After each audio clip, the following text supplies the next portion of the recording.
प्यारे बच्चों, आप सभी का स्वागत है मेरे YouTube चैनल स्टडी बायोलॉजी में। आज हम कक्षा 11 के अंतर्गत जीव विज्ञान पढ़ने वाले हैं। तो जीव विज्ञान पढ़ने से पहले यदि हमारे चैनल को सब्सक्राइब नहीं किया तो सब्सक्राइब कर लीजिए और हमारे वीडियो को शुरू से लेकर अंत तक जरूर देखिएगा। यदि पसंद आए तो आगे भी शेयर करिएगा। चलते हैं जीव विज्ञान की तरफ। बायोलॉजी, तो जीव विज्ञान के बारे में पढ़ने के लिए सबसे पहले हम विज्ञान को पढ़ते हैं। विज्ञान क्या होता है? विज्ञान किसी भी विषय का सुव्यवस्थित सुसंगठित क्रमबद्ध ज्ञान को विज्ञान कहते हैं। ठीक है, इससे पहले भी पुरानी कक्षाओं में आप पढ़ चुके हैं विज्ञान क्या है। किसी भी विषय का सुव्यवस्थित सुसंगठित क्रमबद्ध ज्ञान को विज्ञान कहते हैं। उसके बाद विज्ञान को दो भागों में बांटा गया है, एक भौतिक विज्ञान, दूसरा जीव विज्ञान। भौतिक विज्ञान में क्या करते हैं? निर्जीवों का अध्ययन करते हैं, निर्जीव चीजों का अध्ययन करते हैं। और जीव विज्ञान के अंतर्गत हम सजीवों का अध्ययन करते हैं, जीवों का अध्ययन करते हैं। ठीक है, उसके बाद भौतिक विज्ञान को फर्दर डिवाइड किया गया है, फिर से बांटा गया है। भौतिक विज्ञान या भौतिकी, रसायन विज्ञान, खगोल विज्ञान, भूगर्भ विज्ञान, ये आदि विज्ञाने हैं। ये भौतिक विज्ञान के अंतर्गत आती हैं। जानते हैं भौतिकी में दाब है, दाब में भौतिक गुणों का अध्ययन किया जाता है। और रसायन विज्ञान में रासायनिक तत्वों का अध्ययन किया जाता है। खगोल विज्ञान में अंतरिक्ष के उल्का पिंडों या जो ग्रहों या नक्षत्रों का अध्ययन किया जाता है। भूगर्भ विज्ञान जमीन के अंदर के जो है तत्वों का अध्ययन किया जाता है या जीवाश्मों का अध्ययन किया जाता है। और इसके बाद आता है जीव विज्ञान। तो जीव विज्ञान क्या है? जीव विज्ञान जीवों का विज्ञान देते हैं। वैसे जीव विज्ञान को दो भागों में बांटा गया, वनस्पति विज्ञान और जल विज्ञान। तो जीव विज्ञान को लेकर चलते हैं। सबसे पहले जीव विज्ञान क्या है? जीव विज्ञान को जीव विज्ञान या बायोलॉजी, जीव विज्ञान या बायोलॉजी शब्द ग्रीक भाषा का शब्द है। ये ग्रीक भाषा का शब्द है, ठीक है, जिसमें ग्रीक भाषा के दो शब्दों से मिलकर बना है। बायोलॉजी शब्द जो है, बायोलॉजी शब्द ग्रीक भाषा के दो शब्दों से मिलकर बना हुआ है। एक होता है बायोस और एक होता है लोगोस। बायोस मीन्स होता है लिविंग बीइंग्स और लोगोस मीन्स होता है स्टडी। लिविंग बीइंग्स मीन्स होता है सजीव या जीव, स्टडी मीन्स होता है अध्ययन करना। ठीक है, तो जीव विज्ञान क्या है? जीव विज्ञान विज्ञान की वह शाखा है जिसमें हम किसका अध्ययन करते हैं? सजीवों का अध्ययन करते हैं या जीवों का अध्ययन करते हैं। उसे हम जीव विज्ञान या बायोलॉजी कहते हैं। ठीक है, जीव विज्ञान शब्द किसने दिया था? लेमार्क, सर्वप्रथम लेमार्क और ट्रेविरेनस और लेमार्क ने 1802 ईस्वी में बायोलॉजी शब्द की उत्पत्ति की थी। उसके बाद तो समझ गए ना जीव विज्ञान क्या है? बायोलॉजी शब्द ग्रीक भाषा के दो शब्दों से मिलकर बना है। बायो जिसका अर्थ होता है लिविंग बीइंग्स और दूसरा शब्द लोगोस, दोनों को मिलाकर बायोलॉजी बना है। लोगोस मीन्स होता है स्टडी अर्थात अध्ययन करना। तो इसको हम सामान्य भाषा में क्या कहेंगे? सजीवों या जीवों के अध्ययन को हम जीव विज्ञान कहते हैं। इसके बाद आ जाते हैं जीव विज्ञान की शाखाएं। तो जीव विज्ञान को दो शाखाओं में बांटा गया है। एक है वनस्पति विज्ञान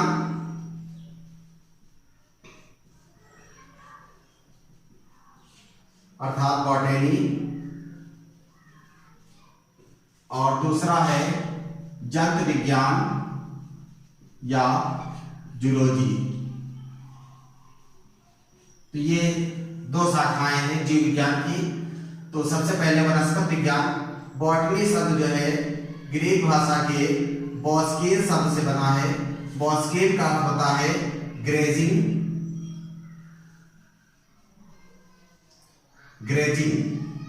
मीन्स होता चरना।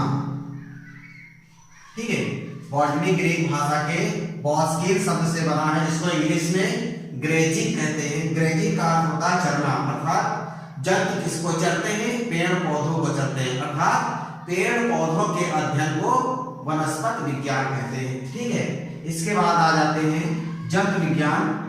जंतु विज्ञान जो है ग्रीक भाषा के दो शब्दों से मिलकर बना है, एक है जून और दूसरा है लोगोस। जून्स मीन्स होता है एन एनिमल और लोगोस मीन्स पहले से जान चुके हैं स्टडी होता है। एनिमल मीन्स होता है जंतु और स्टडी मीन्स होता है अध्ययन करना। तो जंतु विज्ञान का अर्थ क्या हो गया? विज्ञान, जीव विज्ञान की वह शाखा, जीव विज्ञान की वह शाखा जिसमें हम जंतुओं का अध्ययन करते हैं, जंतु विज्ञान कहलाती है। ठीक है। और वनस्पति विज्ञान के जनक किसे कहा जाता है? थियोफ्रेस्टस। थियोफ्रेस्टस को वनस्पति विज्ञान का जनक कहा जाता है। ठीक है। और जंतु विज्ञान का जनक किसे कहा जाता है? अरस्तु को। ठीक है। जंतु विज्ञान के जनक कौन है? अरस्तु है। ठीक है। तो एक बात फिर से देख लेते हैं। लेमार्क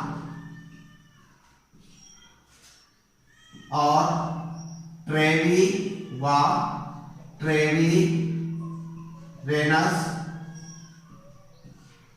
1802 ईस्वी में जीव विज्ञान शब्द को प्रतिपादित किया। लेमार्क और ट्रेवीरेनस ने 1802 ईस्वी में जीव विज्ञान शब्द को प्रतिपादित किया। उसके बाद अरस्तु को जीव विज्ञान का जनक कहते हैं।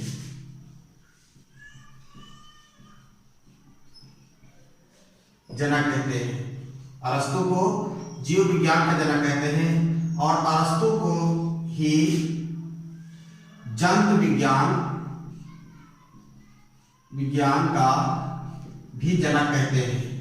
और थियोफ्रेस्टस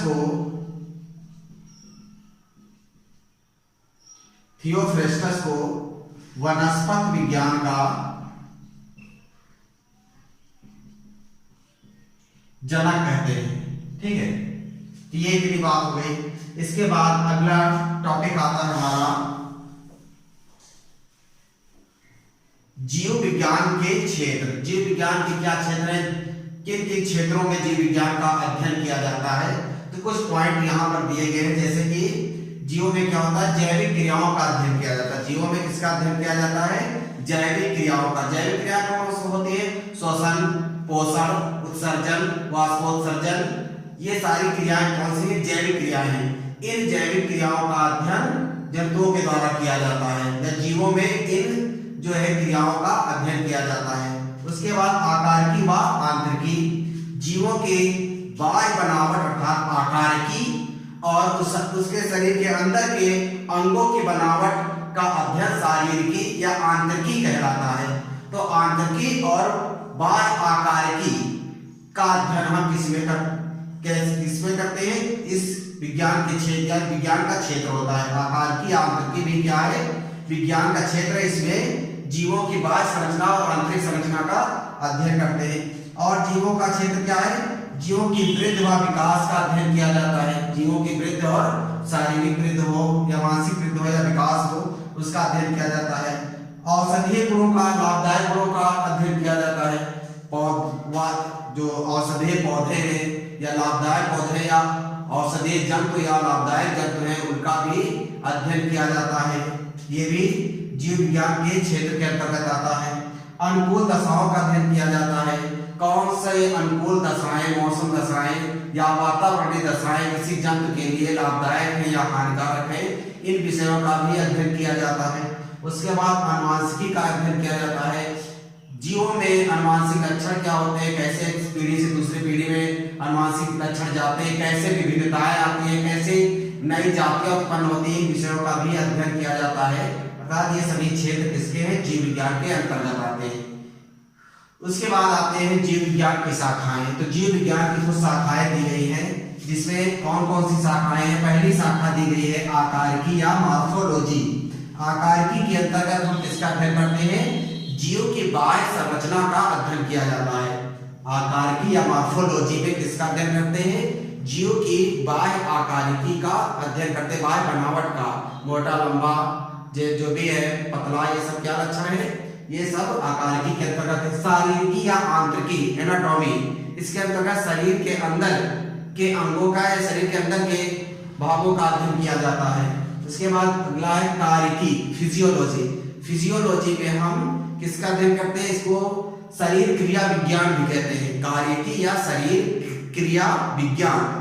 इसके अंतर्गत हम क्या अध्ययन करते हैं? शरीर के अंदर होने वाले समस्त प्रकार की क्रियाओं का अध्ययन किया जाता है, कौन सा अंग किस प्रकार से क्रिया करता है, सभी विषयों का अध्ययन करते हैं। उसके बाद अगला है कोशिका विज्ञान, साइटोलॉजी। कोशिका विज्ञान में हम जीव की कोशिकाओं का और कोशिका के अंदर पाए जाने वाले कोशिकांगों का, माइटोकॉन्ड्रिया, गाल्गी, काय, हरित लवक, अंता, प्रतिरपी, जालिका, राइबोसोम आदि कोशिकांगों का और कोशिका का अध्ययन किया जाता है साइटोलॉजी या कोशिका विज्ञान के अंतर्गत। उसके बाद अगला है वर्ग की टैक्सोनॉमी। टैक्सोनॉमी में किसका अध्ययन करते हैं? टैक्सोनॉमी में हम जंतुओं के या पौधों के संरचना का या कह सकते हैं उसकी पहचान करते हैं, फिर उसके लक्षणों के आधार पर उसका वर्गीकरण किया जाता है, कौन सा जंतु किस वर्ग में आता है, किस समूह में आता है, तो ये टैक्सोनॉमी के अंतर्गत उसका अध्ययन करते हैं।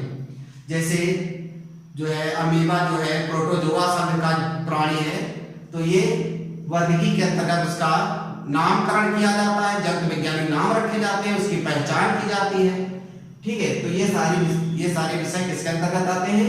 वर्ग की या टैक्सोनॉमी के अंतर्गत। अगला है भ्रूण या भ्रूण विज्ञान, एम्ब्रियोलॉजी।